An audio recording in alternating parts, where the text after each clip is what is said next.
Okay, well, look, I'm very pleased today to have the opportunity to talk to Zimi Meka, the Managing Director of Ausenco. Now, Zimi is one of two founding directors of Ausenco. He's appointed Chief Executive Officer and Managing Director, of course. With over 35 years' experience in design, construction and operation of minerals processing plants and infrastructure globally, he's overseen Ausenco's diversification into a global business today, with people, clients and projects in North and South America, Australia, Africa, Pacific nations, Asia, Europe and the Middle East, and across the minerals and metals, oil and gas and industrial sectors. And Zimi has been recognised globally with many awards. He's been inducted into the Engineers Australia Hall of Fame in 2019. He was listed by Engineers Australia as one of the country's top 100 most influential engineers in 2010, 2011, 2014 and 2015. And he's recognised by the IMM with the Institute Medal in 2009. So it's really an honour to have such a highly regarded industry leader here today. So welcome, Zimi. Yeah, thanks, Joe. So Zimi, and first of all, we've just presented Grant Ballantyne with the CEEC Medal. So thank you for supporting his work after he joined Ausenco. And we think it was really important work.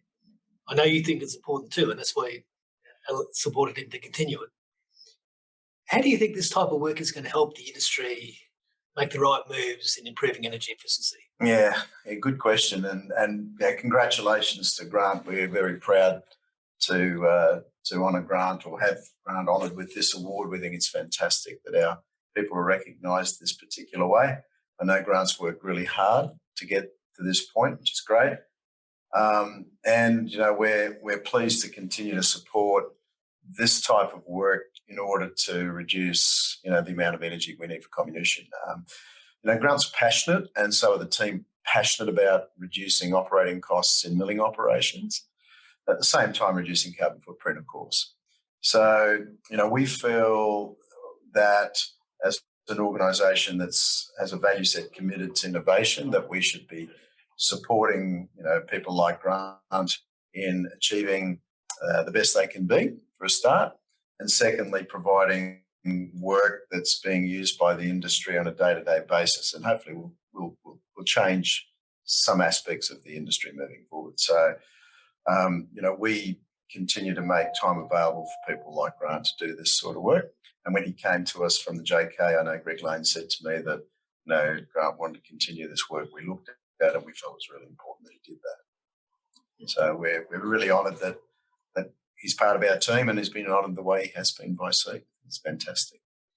And that's good, because that it meets CEEC's objective of collecting quality information and good practice and sharing it freely with industry to help encourage industries or companies to collaborate in areas that aren't competitive, but they're in the public interest.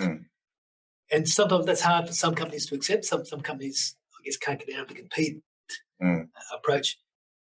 And we miss chances sometimes for collaboration for the overall public interest. So I know you'll be proud of Ausenco's role in this. Do you think that CEEC and this sort of approach is a useful way to help collaboration in the industry and for everyone's benefit? Oh, absolutely. And when Elizabeth Lewis-Gray came to us several years ago and asked us to join the group, we were quite excited to do that because there was no real emphasis at that time being placed on energy efficiency in comminution. And it was a relatively new concept where it was more around reducing energy consumption, and the climate discussion wasn't happening at that point. And it was a lone voice in the industry, I must confess, that people were interested in starting to address how we could reduce our energy usage. So I think CEEC's come a long way from those early days, and now has a lot more broader support of the industry. I think the whole not-for-profit concept and the collaboration and sharing concept on such an important topic, I think is the way to go. I think our industry in general is pretty good at collaborating compared to, say, other industries in the natural resources space. The energy curves is probably a good example of that. And I know Grant's been heavily involved in that aspect of it. I think that's a great way of getting information around the industry. So I think it's a very mature approach that CEEC is doing in the industry. Fully supportive of it. I think there's a lot of good work done. I think there's a lot of challenges still to face, though, that we need to address. Yeah, so you spoke there about the collaboration in industry.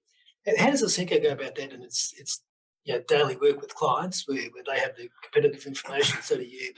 But how do you encourage collaboration and partnering with your clients? Yeah, I guess we have a philosophy of being open, honest, and collaborative. That's one of our value sets. Of course, we have agreements with our clients around IP and all those sorts of things where that IP is generated. But we like to put our best foot forward on every opportunity, and we encourage our people to put their ideas forward to the client on that particular opportunity, project, whatever it is, and whatever it is they're doing, in order to add value to the client and in order to reduce capital costs, improve operating costs, whatever the parameter is. And we don't normally get too hung up around the IP. It's more, as you know, with these things, Joe, it's more around the knowledge and rather than what's paintable and what's not, et cetera, et cetera. And we think we've got some pretty good knowledge.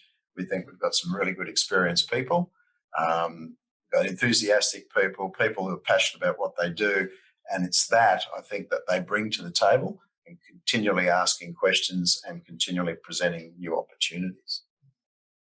Do you think it's an area that we're all going to have to get a bit better at? I mean, the challenges facing us in the next 20, 30 years are pretty extreme in the environmental, social governance areas. Are we going to have to get better at this? Oh, I agree. I think we're going to have to get better at it. I think we're going to have more open source and spread that information around a bigger group of people who can solve a problem rather than doing it in discrete little huddles, if you know what I mean. I think technology now is available that allows that to happen. And I think that it's not going to be around the detail of solving the problem. It's finding the problem and putting the best brains possible, because we have got some serious challenges, right? I think. And in order to do that, you need good technical people and the best brains possible to do it the quickest possible way. If we shut that down and worry about our own little areas, I don't think we're going to solve the problems as quickly as we could. Then you look at what's the commercial, how do you set yourself up commercially? And I think that's where you have to come up with some innovative ways that allow you to have a commercial basis around whatever you're bringing to the table. I think we need to sort of think about how we do that. I think the technology industry does this better than what we do, and they seem to be doing okay from a commercial basis and a financial basis, but they tend to share a lot more than what we would do in our industry. So I think we've got to change our approach a little bit. Otherwise, we're not going to get through the problems. Our industry is under a little bit of a challenge. We've got a situation now where the whole ESG aspects are coming to the fore. As you know, and we've been around for a while, there's some skeletons in the closet from the past that still haunt us every now and again, and even some that aren't terribly historical, but of late. So I think we've got some real challenges to, one, get the industry more acceptable to the general public and the investor base. And that's very important. And to present the industry in the best possible light, given the whole demand for commodity around the EV space, the renewable space, and the high technology spaces. It's not going to go, our demand is not going to go anywhere. It's there. It's going to increase. We have to learn how to better operate in the whole environmental social governance space. I think companies are still grappling with what that actually means. I think we're spending a lot of time around carbon footprint, which is only a small aspect of that whole concept. And you can have the smallest carbon footprint, but if you haven't got good environmental stewardship of your operation, or good social stewardship, or good governance over the top, so what that you've got a small carbon footprint. So I think we've got a lot of challenges that we've got to deal with here. And if we can collaborate as an industry, we're going to be better off as a result. So I guess it's a real challenge between, a culture that understands your competitive core that you've got to protect, Yeah, but then the wider collaborative area where we all need to be better off and advance as an industry, we need to collaborate. correct, because we all rely on it, we all want it, we all believe in it, we're all passionate about it, and what it brings to the table of to communities. But we've got to collaborate as one here moving forward. I think there are larger companies doing their bit. BHP's got the ads and doing all those things. Great, and it's a good starting point. I think we need to build on that. Now, in Ausenco's history, you've got a reputation for some innovative designs. There's really both capital efficient and energy efficient designs in mineral processing. Could you maybe talk to some examples and what you did and how that happened? Oh, wow. Okay. You're asking the wrong guy here, Joe. I've forgotten how to be a technical person a long time ago, but I'll have a go. Just in the culture. No, look, I think Greg and Grant and Matt Pyle and his team look at things like where to utilise high pressure grinding rolls. I think the other area, where you coarse particle flotation, where you don't need to grind as fine, and you can use downstream flotation more efficiently. We're doing a lot of work in that area. Having a really hard look at upgrading of ores through coarse separation, that sort of thing, in order to reduce the amount of waste that you grind for no reason. I mean, you look at what's happened over the years where, we used to mine 2% copper, we're down to 0.3s and 0.4s, grinding a lot of waste for no benefit whatsoever. It just gets ground. It hops on the water and gets a ride to the tailings dam for no benefit, right? So by using techniques to upgrade that ore, you've reduced the amount of energy that you need. And Grant and the rest of the team are spending a lot of time around that. In the past, I guess, high pressure grinding rolls, the efficient use of energy around HPGRs. We've done a lot of work in that area around the whole SAG milling circuit in terms of setting up, pebble crushing and how we might crush an intermediate product and all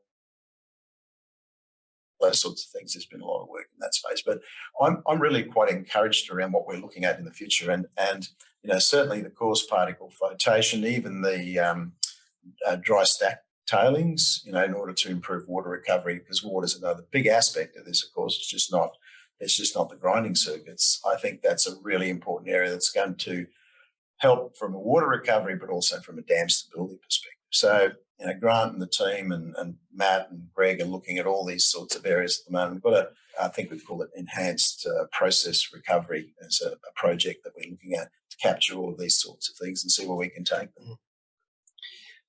So we all believe in innovation. I guess I've always thought one of the challenges for the engineering company like yourself is that often when a company brings you a project, it's under time pressure already. Yep. And real challenge then to bring new innovations to a circuit when you're on a delivery timetable. So what can we do to help our professionals, both in the engineering company, but particularly in the operating companies, to get those thoughts on the table early on, so that in a timely manner they can be considered and evaluated? Yeah, that's a really good question, because what generally happens is people start with the problem and they work through it and they come up with an answer of capital and operating costs that's not acceptable. And then they do what's called a value engineering exercise and try and take things out to get the number right so the NPV and all the economics improve, right? Our approach is a little different. Our approach is, what NPV and what financial and economic benefits do you need in order for your project to actually happen? And we work back from that.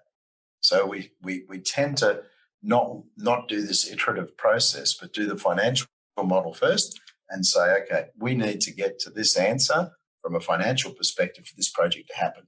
What can we then do back in the processing plant to make that happen? All too often, I think engineers are good from starting at this point, getting to an end point to get to an answer, and lo and behold, it's not economic. So we encourage people to get to the answer first and then work backwards. And then we continually ask, why was it done this way before? Why? And just try and get to the bottom of it. Having an answer that says, well, this is how we've always done, it's just not acceptable for us, especially for Greg Lane. I know he is one of his pet bugbears is, that's just not an answer. So we're continually asking questions of why something has happened. We're always thinking on the main game of where we need to end up. Now, that doesn't always work because some clients have a different risk profile. Some clients haven't got the time, as you say. Some clients are obtaining finance where there's debt and equity, which has a big impact on the project.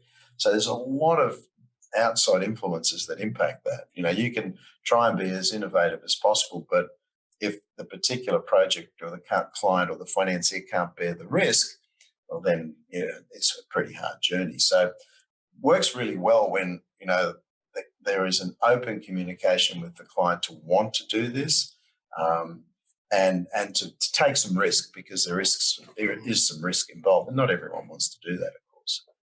So I guess it's important to have really quality thinking and quality analysis, and to get it in early enough up front for the client to be able to consider it. Absolutely. And I guess the other factor nowadays is, when you talked about dry stacking of tailings, I guess approval times for projects are not going to shorten. So no, they're getting there may be more time to get that thinking in to influence designs. 100%. And if you haven't got the time, well, you can't. Everyone falls back to what's always been done in the past. Yes. So what do you see in the next, say, 5 years, 10 years, 20 years? What do you see as really the next things in minerals processing for energy efficiency, for water conservation? Yeah. What do you see as either the combinations of technologies or the new technologies that are emerging? Yeah, I think I might have said this to you before, Joe. Over the last 3 to 5 years, the industry has been focusing on analytics,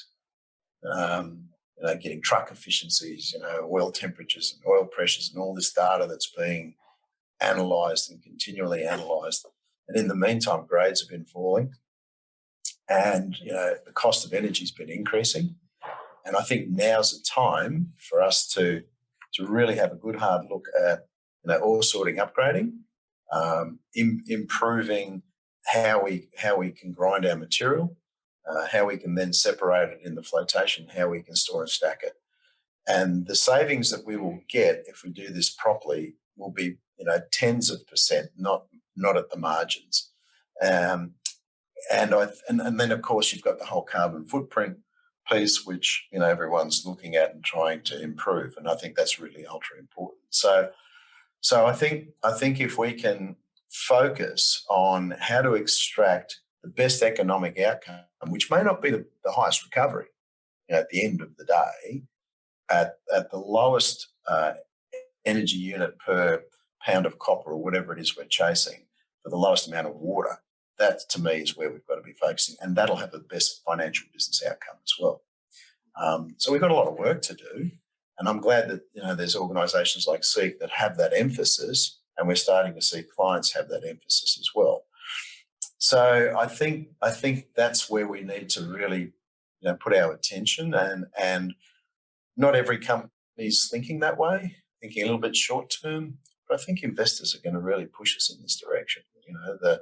The financial institutions are now dictating, like the Church of England and the Norgris, which is the Norwegian wealth fund. They're all dictating how they're going to invest their dollar, and they're not going to invest in an industry that throws energy away really without thinking about it. So I think we've really got to step it up here.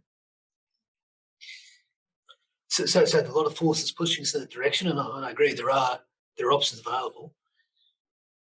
There are always barriers too. So do you see some barriers to the adoptions? Absolutely. I mean, the challenges are going to be finding the technologies that we need to generate these outcomes. Our industry isn't the best adopter of new technology. We always like to be the first, second. So there always is challenges around that. But we just got to keep pushing through. We just can't sort of not accept these things. We just got to keep pushing ahead, in my view. And And eventually we'll get there, I think, with the right attitude, with people like Grant and the younger generation coming through with really good, bright ideas and great, I guess, stewards of technology and understanding of technology. That's good people will solve these outcomes, I think. So one of the barriers you mentioned before is a risk, and I'd like to think that good engineering solutions are an answer to address that risk. So, for example, we knew in the past that crushing and rock milling can be more efficient than sag milling. Yeah. And you talked about core separation. Yeah. I guess one of the barriers to that is the extra ore handling and the spillage and dust control. But that's just an engineering problem. Correct. So that can be, I think, solved, but we have to demonstrate to clients it can be solved. Yep. I think you put 3 engineers in a room and give them beer and pizza, they'll come up with a solution to that. Well, you've got one engineer. And I guess on the particle separation as well, I think Grant's work has been really important in that to say if we consider the whole of the energy involved. So when HPGRs first came out, it was perhaps an overestimate of their value, but they still had value. We just had to prove that, yes, when we consider the conveyor energy, but then consider the embedded energy in balls, or the embodied energy in the balls, that they still have a benefit. So this sort of analysis, I think, is going to help move us forward. Yes, and also bringing the pit in the equation too, in terms of breakage, etc. That I think sometimes underestimated or underutilised. Yes. I know there's been a bit of work done there recently, and I think we can better, marry those two things. And bringing water into the equation, you talked a lot about water. So we've always looked at the economics or the energy, but when we bring water as well, then that's really supports the case for the more coarser separation, dry processing where we can. Absolutely, and with coarser separation, you get better water separation out of the dry stack. So it's just this real integrated interface, I think. Yeah, so I think we're going to see more engineered solutions. I mean, there's nothing simpler than a nice sag mill ball mill circuit, but I don't think that's in all cases going to meet the needs of where we need to be in 20 years' time. Yeah, They'll be more highly engineered, perhaps more operating input, more maintenance input, but a more efficient plant. Exactly. And as you know, Joe, tons are getting bigger because grades are getting smaller. So these plants are substantial these days as compared to 20 years ago when grades were a lot. Yes. So I guess there's some big challenges for the industry leaders in this. And I guess, I don't know if you see it as your role and our role and CEEC to try to help the leaders, help the professionals get through those range of challenges. Absolutely. It's up to us to support and model the way and inspire and encourage people to come up with those solutions and create the environment to allow those ideas to come forward. I think that's the important thing, to allow people like Grant and others to keep their innovative thinking happening, and that can only happen with the support and encouragement, really. Almost cheerleading on the sideline, and I think that's important. Well, and establish a culture that allows it to happen and that expects it to happen. Correct. So I guess because we admire you for having done that in Ausenco, for your support of CEEC and for Grant's work in his CEEC metal and in his everyday work. And I guess as a supporter of CEEC, have you got any advice for us as to what we can do better, or for the sponsors of CEEC of what we can do to keep moving on this journey? Look, I just think keep doing what you're doing, get the message out there, use all the social media that you can to get the good work in amongst the community, the minerals community, so people know what you're achieving. I think that's important. Just keep communicating, I think. All right. Well, thanks, Zimi. It's been a pleasure talking to you today. Thank you for your time. I know you're a very busy person. I really appreciate it. No worries, Joe. Good to talk to you. Thank you. Cheers. Thank you.